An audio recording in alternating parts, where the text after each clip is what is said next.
What up, YouTube? Let's here. Thanks again for visiting the channel. As always, I appreciate it. If this is your first time to the channel, thank you so much for watching. I really appreciate that. If you'd be so kind, go ahead and hit the thumbs up button just for the algorithm. And if you enjoy the content, please subscribe to the channel. And also, while you're at it, do me a favor, go to Instagram and give this guy a follow for me. Peter Kottmeyer, Peterkottmeier. This gentleman has a fantastic collection of knives. He has a lot of Riot knives, and as we all know, Riot makes some of the best knives on the market right now, and he has just a fantastic collection of knives. And he's been so kind to send some of his knives over to me to review on the channel. He's been very gracious. So, and if you would be so kind as to go over and give him a little bit of support as well, I would really appreciate that. He's been doing a lot to support my channel. So anyway, we're going to be doing a quick review today on the Synapse XL, one of my favorite knives. So let's do it up. This knife is 8.8 inches overall with a 3.8 inch blade and a 3.5 inch cutting edge. And the handle is 5 inches. Size comparison, compared to the Rat Model 1, the Rat Model 1 is just a little bit smaller than the Synapse, and the Rat Model 2 is quite a bit smaller, obviously. Compared to the DEMKO knives, the DEMKO 8020S is going to be just a little bit smaller than the Synapse XL, and the 8020.5 is obviously going to be quite a bit smaller than the Synapse XL. Last but not least, we've got the SPYDERCOs. The SPYDERCO Paramilitary 2 is going to be just a little bit smaller than the Synapse XL, and the Para 3 is going to be quite a bit smaller than the Synapse XL.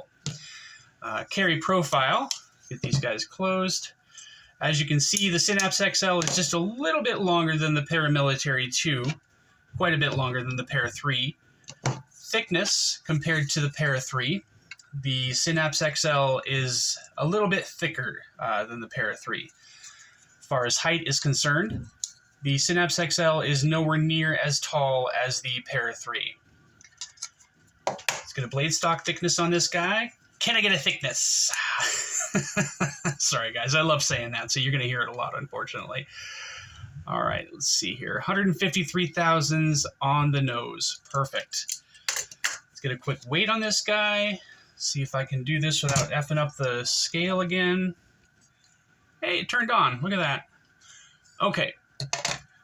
5.7 ounces. Let's check the other side real quick. 5.7 ounces. Bazinga. Okay. So, we are looking at M390 blade, which is a drop point profile. And we are looking at a flat grind here, almost a full flat grind, but not quite. We've got a flat that carries out about 70% the length of the blade, and there's also a swedge which starts about halfway down the blade and comes all the way down to the tip. There's not a lot of billboarding on this knife. There's just the serial number, which is on the bottom where the finger guard would be. And you've also got Vero's logo up here on the spine of the blade. There's a little bit of jimping on the spine of the blade, which is absolutely perfectly placed. When you have a good grip on the knife, it's, your thumb ends up right on top of that jimping. Your hand's not going anywhere. This guy's running on bearings, which makes it very, very smooth. This is a titanium knife. It looks like kind of a titanium bolster. And then you've got some G10 onlays or G10 inlays.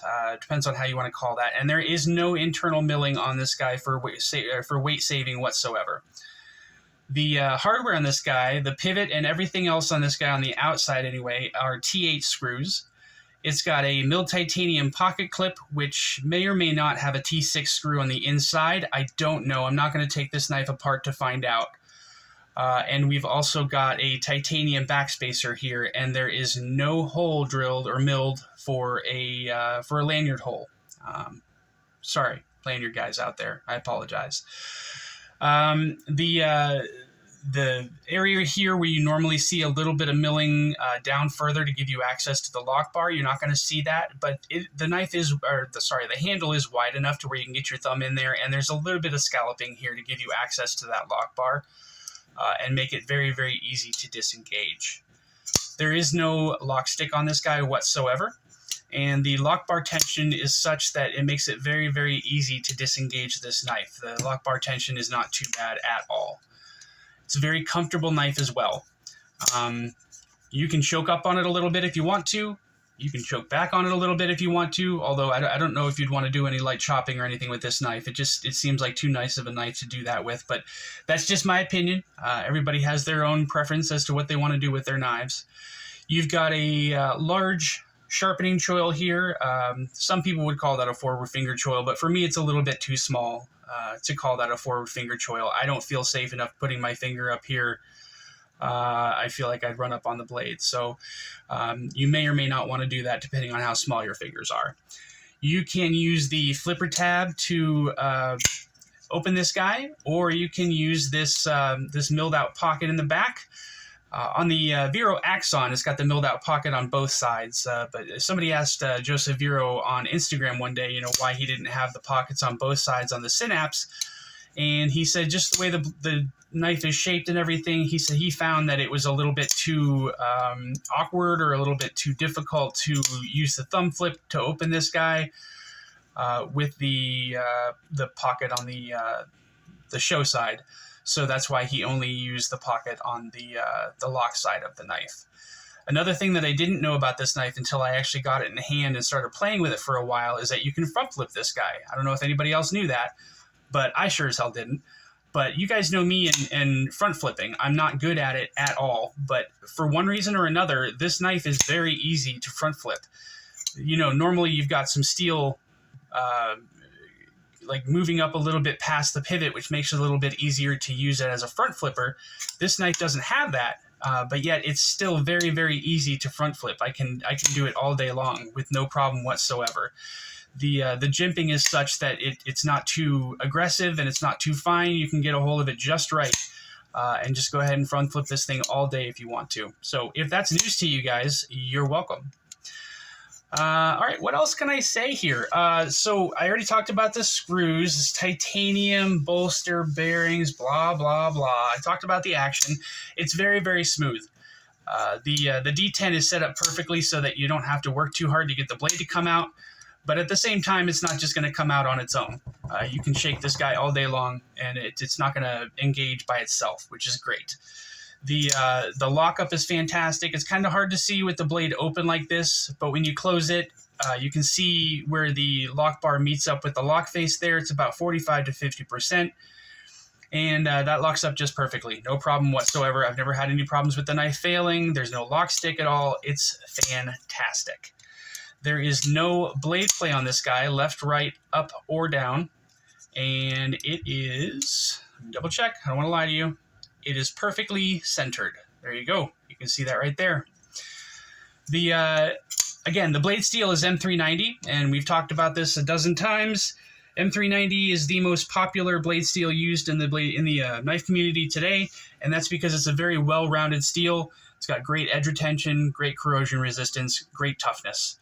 And when you're talking about that stuff, you've got all the different elements that give you different aspects of that. The part that gives you the edge retention is the carbon content, which is 1.9%.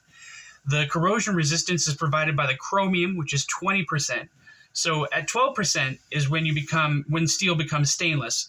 And this guy is at 20%. So obviously it's going to have fantastic corrosion resistance.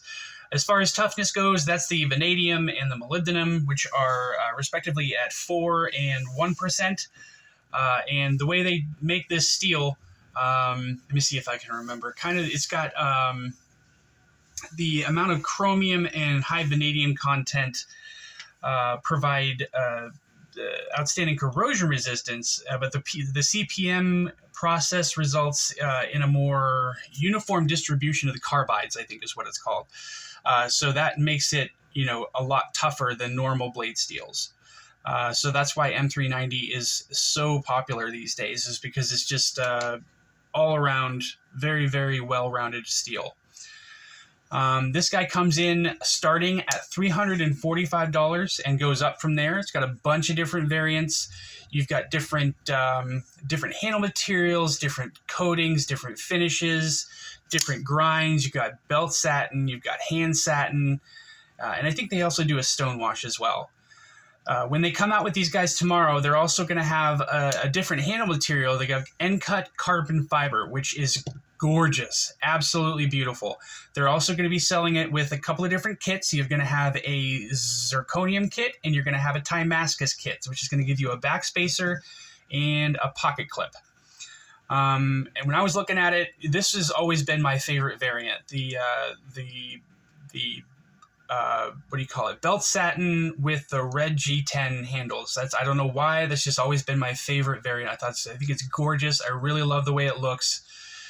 But I don't know if everybody saw on Metal Complex's channel, he received one Synapse XL from Joseph Vero, where they had the entire knife was DLC coated, and he had the end cut carbon fiber on here, which is black, and then he had the zirconium kit, which gives you kind of like a shiny black pocket clip and a shiny black backspacer. And that knife was just absolutely sick looking. Just I want that so bad, but it's going to be so expensive. So I don't know, because those two things, the zirconium kit and the end cut carbon fiber scales, are going to be sold separately. So that's probably going to add at least $150 to $200 to the price of the knife.